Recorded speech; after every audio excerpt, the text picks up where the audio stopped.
और वह मर जाती है। यह देखकर विल को बहुत दुख होता है क्योंकि उसने अपनी माम के लिए क्या कुछ नहीं सोचा था। वह चीख चीख कर रोने लगा। अगली सुबह तक हेनरी की डेड बॉडी टाइम कीपर्स को मिल चुकी थी। ये टाइम कीपर्स वहाँ पर इन्वेस्टिगेशन करते हैं। आज की दुनिया में टाइम कीपर्स होते थे जो पुलिस की तरह थे। इन टाइम कीपर्स का काम भी क्राइम को रोकना होता है। टाइम कीपर्स के ऑफिसर रेमंड ने उस जगह में अच्छी तरह से जांच की, लेकिन उसे कोई भी क्लू नहीं मिला। तभी रेमंड की नजर उस ब्रिज के पास लगे सीसीटीवी कैमरा की तरफ गई। वह सीसीटीवी फुटेज चेक करने सीसीटीवी रूम के लिए निकल पड़ा। दूसरी तरफ विल समझ चुका था कि उसकी मॉम की मौत के लिए ग्रीनिच में रहने वाले अमीर लोग ही जिम्मेदार हैं, जिन्होंने गेटो शहर के लोगों को एक एक सेकंड का मोहताज बना दिया है। अब विल उनसे बदला लेने ग्रीनिच की तरफ निकल पड़ा और यहाँ से होती है असल कहानी शुरू। ग्रीनविच सिटी में एंटर होने के लिए विल को 1 साल का टाइम खर्च करना पड़ा और ग्रीनिच सिटी जा पहुंचा। वहाँ जब विल ने अमीर लोगों का लाइफस्टाइल देखा तो उसकी आंखें खुली की खुली रह गईं। वहाँ लोगों के पास इतना टाइम था कि वो लोग मरने का नाम तक भूल गए थे। यहाँ पर अमीर लोग के बॉडीगार्ड के पास भी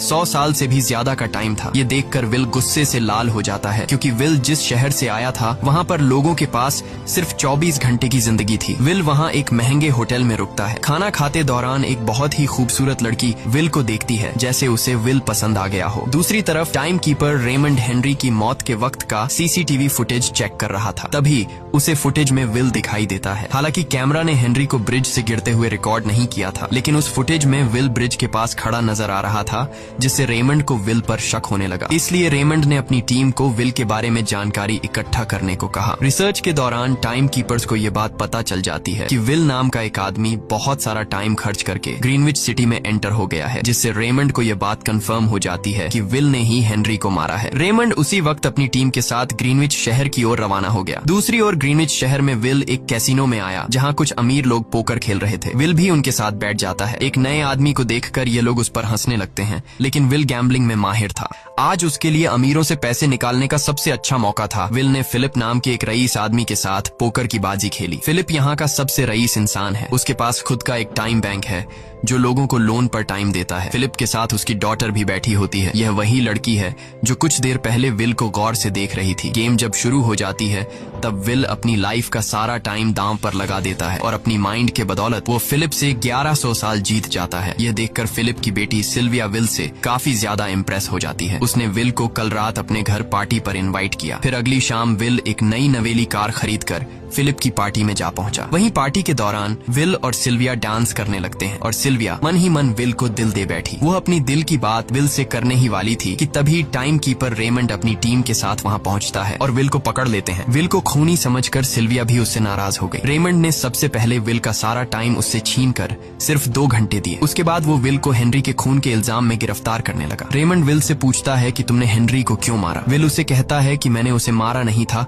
बल्कि वो खुद जीना नहीं चाहता था, इसलिए उसने मुझे 116 साल दी और बाद में उसने खुद की जान ली। लेकिन रेमंड विल की बात पर यकीन नहीं करता। विल समझ जाता है कि रेमंड मुझे हेनरी के झूठे केस में फंसाकर उम्र भर कैद के लिए मुझे जेल में डाल देगा, इसलिए वह मौका देखते ही रेमंड के आदमियों को मारकर खुद को आजाद कर लेता है और उनकी बंदूक लेकर सिल्विया को बंदी बना लिया। सिल्विया को ढाल बनाकर विल उसे साथ लेकर भाग निकला और रेमंड और उसके आदमियों को चकमा देता हुआ वापस गेटो शहर आ पहुंचा। इस दौरान विल के पास टाइम काफी कम बचा था। उसने सिल्विया से कुछ टाइम उधार मांगा, लेकिन सिल्विया ने उसे 1 सेकंड भी देने से इनकार कर दिया क्योंकि वह भी उसे हेनरी का खूनी समझ रही थी। इसलिए वो और तेजी से गेटो शहर की तरफ कार दौड़ाता है ताकि वहां पहुंचकर किसी से टाइम उधार ले सके। जल्दबाजी में उसका ध्यान आगे सड़क पर बिछी कंटीली तारों पर नहीं पड़ता, जिससे टकराते ही विल की कार ब्रिज से नीचे गिर जाती है। इस एक्सीडेंट में विल और सिल्विया बेहोश हो गए। असल में रास्ते में वह कांटे फोर्टिस और उसकी गैंग ने बिछाए थे। फोर्टिस ने देखा कि सिल्विया के पास 10 साल का टाइम था। वो सिल्विया का सारा टाइम चुरा कर वहाँ से निकल जाते हैं। इतने में ही विल और सिल्विया को होश आया। सिल्विया ने जब अपने हाथ की तरफ देखा तो वो परेशान हुई क्योंकि उसके पास सिर्फ 30 मिनट ही बचे थे और विल के पास भी कुछ मिनट ही बचे थे, पर फिर भी उसने सिल्विया को अपने कुछ मिनट दिए, जिससे इन दोनों का टाइम बराबर हो गया। इसके बाद विल सिल्विया को लेकर जल्दी से अपने दोस्त के घर जाता है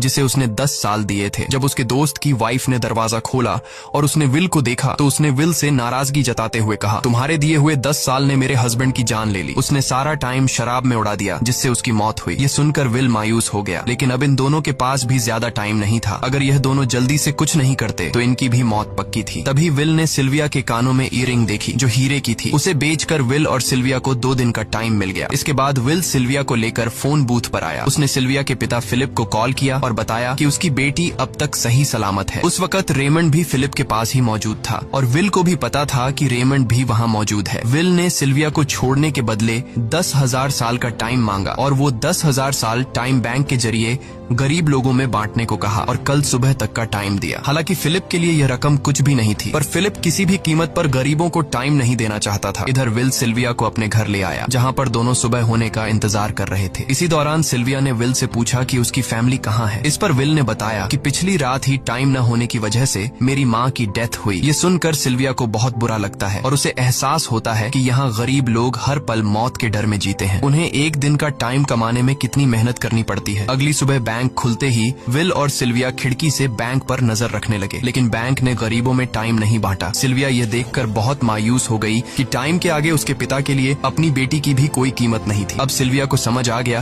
कि उसके पिता सिर्फ बिजनेसमैन नहीं है, बल्कि वो इस सिस्टम के हेड हैं। वो गरीब लोगों की मौत से अपनी जिंदगी के साल जमा करते हैं। सिल्विया को यूं मायूस देखकर विल ने उसे वापस घर भेजने का फैसला किया। वो उसे फोन बूथ पे ले आया और अपने पिता को कॉल करके अपने लिए मदद बुलाने को कहा। इस दौरान विल सिल्विया को वेपन भी दे देता है ताकि वो खुद की हिफाजत कर सके। इधर सिल्विया फोन पर अपने पिता से बात कर रही थी कि तभी टाइम कीपर रेमंड चुपके से वहां आ पहुंचा और विल पर गन तान दी। रेमंड विल पर गोली चलाने ही वाला था कि तभी सिल्विया ने रेमंड को देख लिया और घबराहट में रेमंड पर गोली चला दी। ये देख विल घबरा कर रेमंड के पास आया। हालांकि वो गोली रेमंड के हाथ को छू कर निकल गई थी। रेमंड के हाथ से बहुत खून निकल रहा था। विल ने रेमंड की घड़ी देखी। रेमंड के पास सिर्फ 2 घंटे बचे थे। दरअसल टाइम कीपर्स को भी सैलरी के तौर पर हर रोज 1 दिन का ही टाइम मिलता था। विल समझ गया कि जब तक रेमंड के पास उसके टीम वाले पहुंचेंगे तब तक रेमंड का ज्यादा खून बहने की वजह से उसकी मौत हो गई होगी। इसलिए विल रेमंड को 2 घंटे का टाइम देते हुए रेमंड की कार को लेकर वहां से निकल गया। रेमंड को गोली मारकर अब सिल्विया भी क्राइम लिस्ट में आ चुकी थी। हालांकि विल ने सिल्विया से कहा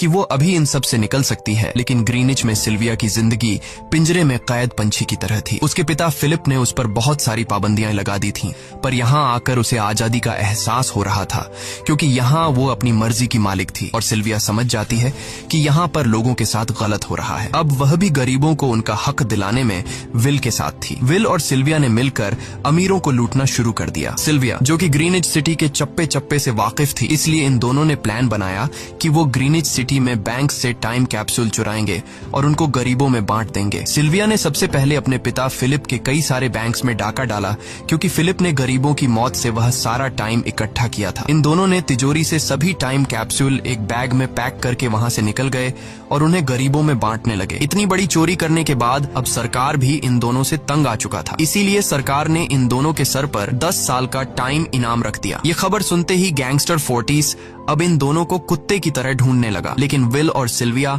हर रोज अपना ठिकाना बदलते रहते थे, जिससे वो किसी के हाथ नहीं आते थे। यह दोनों एक होटल में छुपे हुए थे। इनके पास टाइम की कमी तो थी नहीं, इसलिए उन्होंने पूरे होटल को ही बुक कर लिया था। फोर्टिस इन दोनों की तलाश में उस होटल के बाहर आ पहुंचा। वहां उसने कुछ लोगों को पकड़कर उनसे विल और सिल्विया के बारे में पूछने लगा, लेकिन उन लोगों पर विल और सिल्विया के बहुत एहसानात थे, इसलिए ये लोग मरने के लिए तो तैयार थे, पर विल और सिल्विया का ठिकाना बताने के लिए तैयार नहीं थे। लेकिन जब फोर्टिस ने उन लोगों पर बहुत ज्यादा जोर जबरदस्ती की, तो उनमें से एक बंदा मौत के डर से फोर्टिस को उस होटल के बारे में बता देता है जहाँ विल और सिल्विया छुपे हुए थे, जिसके बाद फोर्टिस फौरन अपनी गैंग के साथ वहाँ पर पहुंच जाता है और इन दोनों को पकड़ लेता है। अब विल और सिल्विया का उनसे बच पाना नामुमकिन था। फोर्टिस ने विल को एक टेबल पर बैठा दिया और उसे टाइम फाइट के लिए चैलेंज किया। विल समझ गया कि अगर मैंने चैलेंज से इनकार किया तो फोर्टिस के गैंग वाले लोग मुझे मार देंगे, इसलिए क्यों ना आज इसके साथ पंजा आजमाया जाए। फोर्टिस और विल ने एक दूसरे की कलाई पकड़ ली और मौत का खेल शुरू हुआ। फोर्टिस माहिर खिलाड़ी था, उसने शुरुआत में ही विल का हाथ नीचे कर दिया, जिससे विल का टाइम तेजी से फोर्टिस में ट्रांसफर होने लगा। लेकिन विल बिल्कुल जोर ही नहीं लगा रहा था, जैसे कि वो जानबूझकर हार रहा हो। पर जैसे ही विल के पास अपनी लाइफ के 3 से 4 सेकंड बचे, तभी विल ने अपनी पावर दिखाई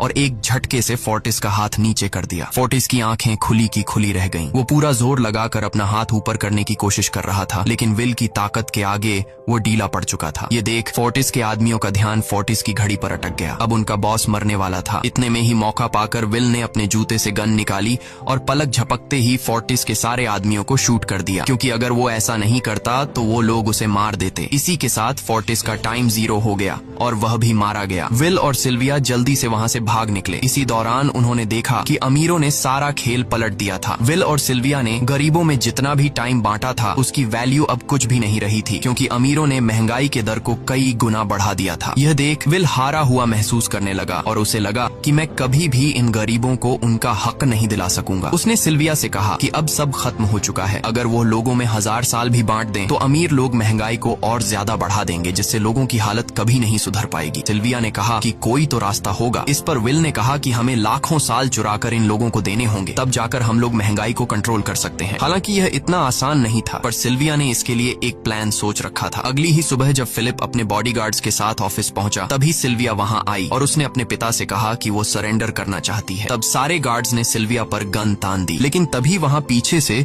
गार्ड के बेस में छिपा विल वहां आ पहुंचा। उसने फिलिप के सर पर गन रखी और उसके जरिए लॉकर का दरवाजा खुलवाया। विल और सिल्विया ने फिलिप के लॉकर से एक टाइम कैप्सूल चुरा लिया, जिसमें 10 लाख साल का टाइम मौजूद था। इस टाइम कैप्सूल का एक साल गरीबों की ही मौत से आया था। विल और सिल्विया वह टाइम कैप्सूल लेकर भाग जाते हैं। इधर रेमंड को जब यह बात पता चली तो वह फौरन विल और सिल्विया के पीछे लग गया। जब रेमंड ने अपने हाथ पर घड़ी को देखा तो उसके पास 1 घंटे से भी कम टाइम बचा हुआ था। वह हेडक्वार्टर कॉल करके कहता है कि मुझे मेरी सैलरी कैप्सूल में भेज दो, मेरे पास टाइम कम है। लेकिन इससे पहले कि वह अपनी बॉडी में कैप्सूल से टाइम ट्रांसफर कर पाता, उसे विल की कार दिख जाती है और वह कैप्सूल से अपनी बॉडी में बिना टाइम ट्रांसफर किए उनके पीछे लग जाता है, क्योंकि अगर वो 10 लाख साल गरीबों को मिल जाते तो गेटो टाइम जोन का हर एक इंसान अमर हो जाता और अमीरों का बनाया पूरा सिस्टम तहस नहस हो जाता। रेमंड ने विल और सिल्विया को पकड़ने के लिए अपनी पूरी जी जान लगा दी, लेकिन वो उन्हें रोक नहीं पाया। विल और सिल्विया रेमंड को चकमा देकर गेटो शहर आ गए और वह टाइम कैप्सूल एक बच्ची के हाथों में सौंप दिया। उन्हें पता था कि रेमंड सीधा हमारे पीछे गीटो शहर पहुंचेगा, इसलिए उन्होंने इस जगह को छोड़कर एक सुनसान जगह पर चले गए। उधर उन्होंने गीटो शहर के लोगों में लाखों साल बांटकर उन्हें अमर कर दिया था, लेकिन खुद इन दोनों के पास बहुत ही कम टाइम बच जाता है। बदकिस्मती से उसी पल रेमंड ने उन्हें पकड़ लिया। रेमंड ने विल को धमकी देते हुए कहा, अगर तुम्हें अपनी जान प्यारी है तो चुराया हुआ सारा टाइम वापस कर दो। तब विल ने उसे अपनी घड़ी का समय दिखाया। विल और सिल्विया के पास कुछ ही मिनट बचे थे। विल ने रेमंड से कहा, कहीं तुम भूल तो नहीं गए? याद है जब तुम मरने वाले थे तो मैंने तुम्हें कुछ टाइम उधार दिया था, टाइम तो तुम्हें मुझे वापस करना चाहिए। यह सुनकर रेमंड को याद आया कि विल और सिल्विया को पकड़ने की जल्दी में उसने अपने टाइम पर ध्यान ही नहीं दिया। जब उसने अपनी घड़ी पर नजर डाली तो उसके पास सिर्फ 5 सेकंड ही बचे थे, जो देखते ही देखते 0 हो गए और रेमंड मारा गया। विल और सिल्विया रेमंड से तो बच गए थे, पर इन दोनों के पास भी अब सिर्फ एक मिनट ही बचा था। ऊपर से उस सुनसान इलाके में उनकी मदद करने वाला भी अब कोई नहीं था। उन्हें अपनी मौत साफ नजर आ रही थी। इन दोनों ने मायूस होकर एक दूसरे को गले लगाया और तभी विल को रेमंड की कार नजर आई। विल फौरन कार की तरफ भागा और वहां पहुंचकर उसने रेमंड की सैलरी का टाइम अपनी घड़ी में ट्रांसफर कर दिया। इसके बाद वह सिल्विया को भी टाइम देने उसकी ओर भागने लगा। सिल्विया भी तेजी से विल की ओर दौड़ रही थी। सिल्विया के पास कुछ ही सेकंड्स बचे हुए थे। यह बिल्कुल उसी तरह का पल था जिस तरह से विल ने अपनी मॉम को खोया था। विल ने अपनी मॉम को तो खो दिया था, पर सिल्विया को नहीं खोना चाहता था। विल सिल्विया के बिल्कुल करीब ही था, पर तभी सिल्विया विल की बाहों में गिर पड़ी। लकीली विल ने सही वक्त पर सिल्विया का हाथ थाम लिया था, जिससे उसकी जान बच गई। विल और सिल्विया की बदौलत अब डेटन शहर के सारे लोग अमर हो चुके थे। अब उन्हें एक घंटे कमाने के लिए फैक्ट्रीज में काम करने की जरूरत नहीं थी। वह सभी अपने सपनों को पूरा करने ग्रीनिच शहर की ओर निकल पड़े, जिससे अमीरों का बनाया सारा सिस्टम फेल हो गया। वहीं इसी के साथ यह कहानी खत्म हो जाती है। अगर आपको वीडियो अच्छी लगी हो तो हमारे चैनल को सब्सक्राइब और वीडियो को लाइक जरूर कीजिएगा।